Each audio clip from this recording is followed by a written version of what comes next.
move to item 4.3. Vice Chancellor Marlene Garcia with our state and federal update. Marlene? All right, good afternoon. I'm sure that this state and federal update will be riveting and keep you all awake. Yes, I get very I like it. So what I'm going to do is, you have your state legislative update and your federal updates that give you more of the detail that you might be looking for with some of the bills. So I'm going to just give you the broad overview, talk a little bit about where we are in the process, and what some of the themes are that we're dealing with in the legislation that seems to be following those themes. So as far as state legislation, the deadline to introduce bills just passed February 24th. So there were, of course, a very significant number of bills introduced, close to 2,000. And these bills were introduced as this is the second year of a 2-year cycle. So bills that are introduced this year must be acted upon before the end of session, or otherwise they fail. So we have 1 year. Next year, we'll have the beginning of the 2-year cycle, and bills can technically move from one session to the next. So you have a little more time. So this year, the time frame is pretty rapid. The issues that are going to be dominating the political agenda and discussions, of course, are the biggies such as the budget, pension reform, and also tax initiatives. So, of course, that's what most people are talking about, and that's going to determine a lot of the political landscape as we move ahead in the committee and hearing process. But there were a lot of significant bills introduced this year that affect community colleges, and a lot of them that are going to take a significant amount of time and thought on the part of the community college stakeholders, because they're big issues, and they do tend to follow certain themes, which, interestingly enough, the themes are very similar to what you see in Washington, D.C. as well. So they're themes that resonate with the public at large. The first of those themes, of course, is college affordability.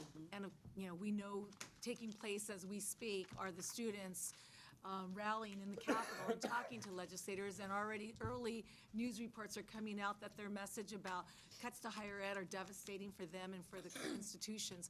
So college affordability and the impact it's having on students and their families is big. And as a result, there are several bills that attempt to reduce that burden for students. For example, you have 2 bills introduced by Assembly Speaker John Pettis, AB 1500 and AB 1501. Together, these bills would establish the Middle Class Scholarship Fund by taxing out-of-state corporations based on a single tax factor. And the resources that tax would generate would be about $1 billion, would then be directed to reduce the costs of college fees and for California students attending public institutions. So the goal would be, under this legislation, to reduce the fee to by 2/3 for any student who comes from a family that makes up to $150,000 a year. And then for community college students, $150 million would be given to the community colleges, distributed through our regular allocation process to, in fact, either, right now the language is very general, to either reduce or increase the number of BOG fee waivers, or to provide book grants or other things to be determined by the colleges, or possibly through legislation. Very general, but you can see how this has broad appeal in terms of sending a message that students are suffering. Whether or not this ultimately moves forward, given the tax levy and other considerations, we don't know at this point, but in fact, it is addressing a significant concern. Another bill that falls into, or several bills actually, that fall into this category of affordability is a topic that you were discussing earlier, and that is the rising costs of books. There's several bills that would attempt to reduce the cost of books in various ways. For example, Senator Steinberg has 2 bills that would fund, and at this point it sounds like he would try to find outside funding to fund a digital open source library that would house our educational materials for up to 50 course sections based on the most popular course sections that we offer in the colleges and universities, and would establish a council composed of faculty that would identify those top 50 courses and then find ways to fund their conversion into these online open resource materials that would be made available to students and faculty at a very low or free of charge. The idea behind this is that faculty would be able to customize books based on the material they can draw down from this open educational resource network. It's not a new concept. It's one that the community colleges, as a matter of fact, under Martha Cantor, then chancellor, was a real proponent of this approach, but there are still a number of outstanding questions about how you keep it updated, how you keep it funded, and I think that this legislation is going to prompt a lot of those kinds of discussions about how you take an idea that has merit but work out the details, and there are a multitude of details that would need to be fleshed out before something like this could move forward and work the way invested. Then there are a couple of other bills that would basically try to provide more information to consumers about the cost of books. The retail cost of books would require the colleges and publishers to list the ISBN number so that students could find the book online through any vendor. Also, this is a bill by Senator De Leon, SB 1328, and that's in your report. And this is a very simple bill. It's probably, in the very early stages of development, but again, another bill that reflects this interest in making information available to consumers about buying textbooks so that they can get the lowest price possible. Then there's an e-textbook bill by Assemblymember Lara, AB 2471, and this is a bill that says you can't offer e-textbooks unless you provide a lot of these conditions and requirements, such as the student shall have access to this online book in perpetuity. The student, there are a number of provisions in there specifying how you would make this e-textbook available. So there's a lot of interest in the legislature, and something that the Chancellor's Office, in working with academic affairs and student services, will be heavily engaged in trying to sort out the details. And of course, our own academic senate has been deeply involved in these bills already. So we'll continue to keep you posted. These are the first introductions of these bills. The details are, for the most part, not fully developed, but we will keep you posted as they become more developed. There's another category of bills that I think are important to point out, and that is higher education oversight and transparency.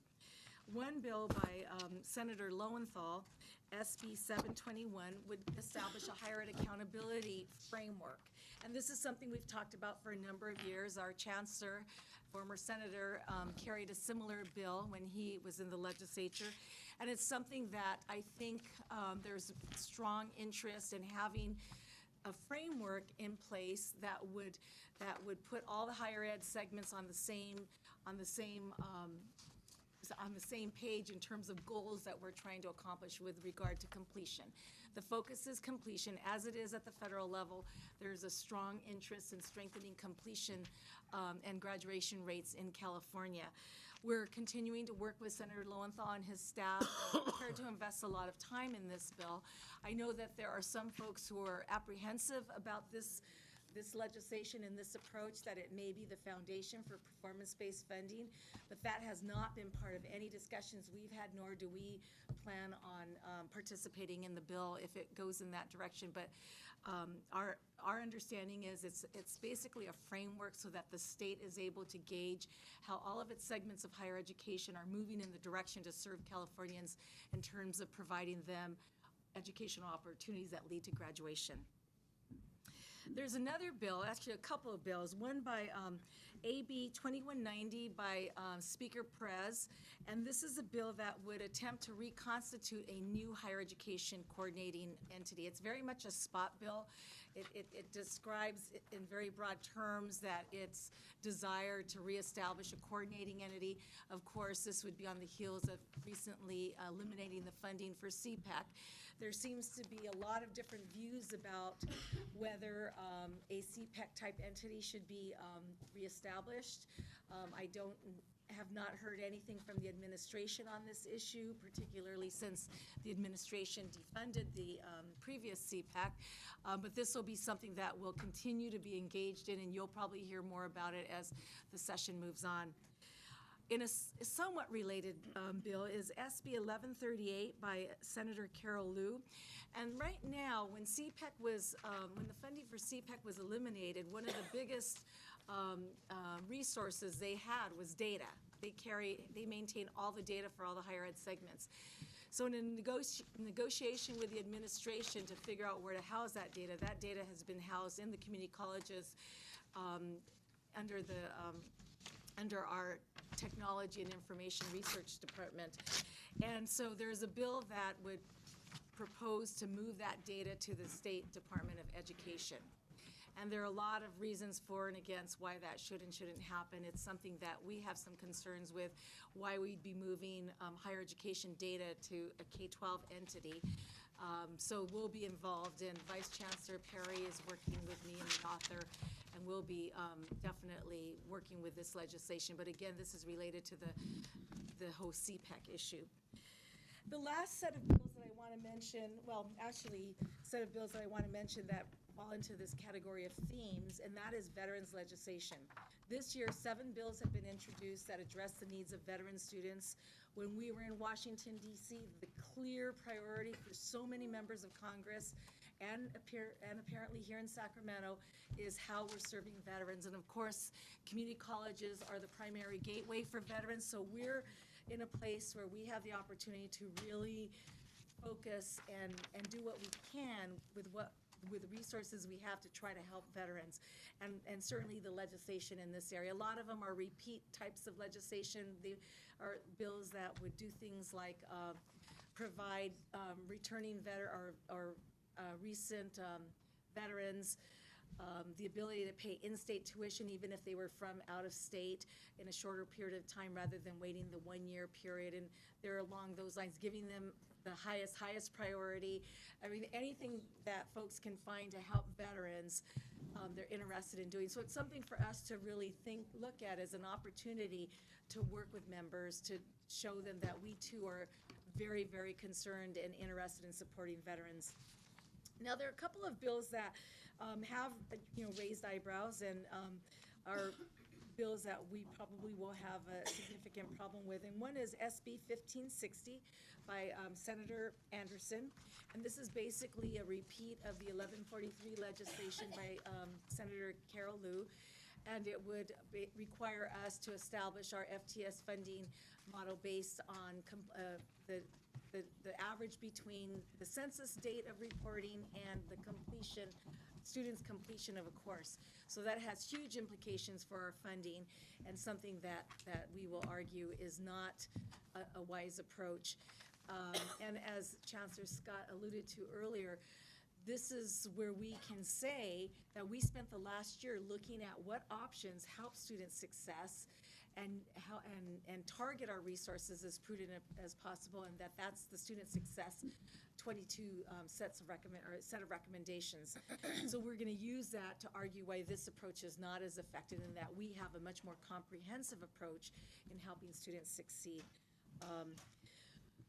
Let me just make brief mention to your sponsored legislation, and I'm only going to talk about the economic and workforce development legislation, and student success legislation we'll talk about when we talk about the whole, give you the update on student success. But we do have our economic and workforce development bill. It's SB 1070. I'm sorry, that's not the bill number. It's SB, where is it? 1402. And this is the bill that would reauthorize our economic and workforce development program. I think we really are, I think Vice Chancellor Von Quinlivan and Mike McGee and others and Deborah Jones have done a good job of streamlining and really focusing the nature of this program, and it's a lot stronger. And so that's moving ahead. It won't be set for hearing probably until mid-April. But we also, Senate Pro Tem Darrell Steinberg has taken a great interest in what is currently known as our SB 70 career technical ed program. And he has asked to pull that out of reauthorization, because that needs to be reauthorized this year as well, and is interested in really sharpening the focus of that program as well. So we're working very closely with Senator Steinberg's staff, and working on strengthening and sharpening the focus of SB 70 programs so that they reflect where we're headed as a state moving in the future. So we'll come back to you. We're in the middle of negotiating those provisions right now, and we'll come back to you with a more thorough report on those provisions. So let me shift, if there aren't any other questions about state, or questions about state? Member Melliman. Just a quick one. Under the SB 1062 Carol Liu Community College Board of Governor bill, the very last line says, "It also streamlines the Department of Finance from oversight of Title V regulations." Does streamline mean get them out of it? What does that mean? Basically, we would have to report when a regulation has a fiscal impact to them, and we'd have to demonstrate that. If it doesn't have a fiscal impact, they don't have to give us authority. If it does have, they don't have to approve the regulation. If it does have a fiscal impact, then they'd go through their regular process. So it would just streamline those regulations that don't have a fiscal impact, which currently they approve all regulations, whether or not they have an impact. Understood. Thank you. Other members, questions? Okay. I'd like to just kind of highlight a couple of the key issues that are really important that are pending in Congress as part of the federal report. And I won't go into the details of the trip. You heard about that this morning. It was very productive. But we were able to meet with a number of members of Congress and get a feel for what the key issues are going to be. And we will have the opportunity to weigh in at some key points in the process when primarily the appropriations committees are dealing with the issues we care most about. So the first issue is, well, the president's budget proposal for 2013. There are obviously many, many provisions in there that we like, that we're supportive of. His proposal would increase Pell Grant awards from the current $5,550 to $5,635. We're supportive of that as long as they don't continue to restrict who gets Pell Grants. And one of the issues we're going to be watching very closely is that they not try to reduce the number of Pell Grants by eliminating part-time students. That's something that would be devastating to the California community colleges and to community colleges around the country. But for California in particular, that could be 2/3 of our students. So we're going to fight tooth and nail. And it may involve us having to weigh in aggressively on that issue if, in fact, that starts creeping into the negotiations. When we were in Washington, we made it very clear how devastating that kind of change would be for California. And currently, just FYI, about 500,000 of our students in California, community college students, get Pell Grant awards, and that brings in about $1.6 billion to our economy. So to cut out 2/3 of that would be devastating for our students, for our system, and for the state. So we're going to be aggressively monitoring that. The second provision of the president's budget was he proposed to provide a new $8 billion program for community college and career funds, career technical education related. This is about supporting partnerships with business and community colleges as being the linchpin to our workforce development programs. This is a long way from passage. Of course, like our governor's proposal, it has to go through the legislative process. And the federal process is very different than the state process. They don't even have to start with the president's budget. They can basically ignore it if they want to, or use provisions from the president's budget and start acting on them. So the appropriations committees will be the key place where those decisions are made.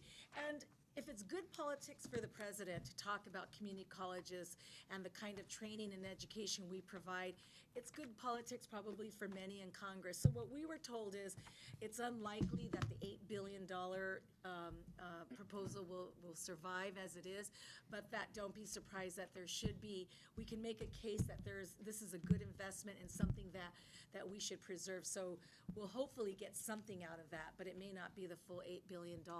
So we'll be working on that as well. Reauthorization of WIA is likely to happen this year. Again, this is something that's going to be important, and I'll be relying on the expertise of my colleague, Vice Chancellor Tan Quinlivan, to really monitor that and make sure the provisions in the WIA reauthorization are beneficial to community colleges and that support our partnership with local WIBs. And that'll be a key focus of what we'll be monitoring. And then the last thing to mention about the federal visit is that the Trade Adjustment Assistance Program that provides funding for community college career technical ed.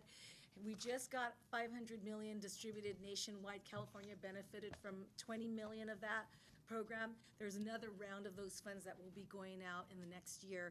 And we got a lot of encouragement to please, develop those consortia so that our colleges can compete for that funding.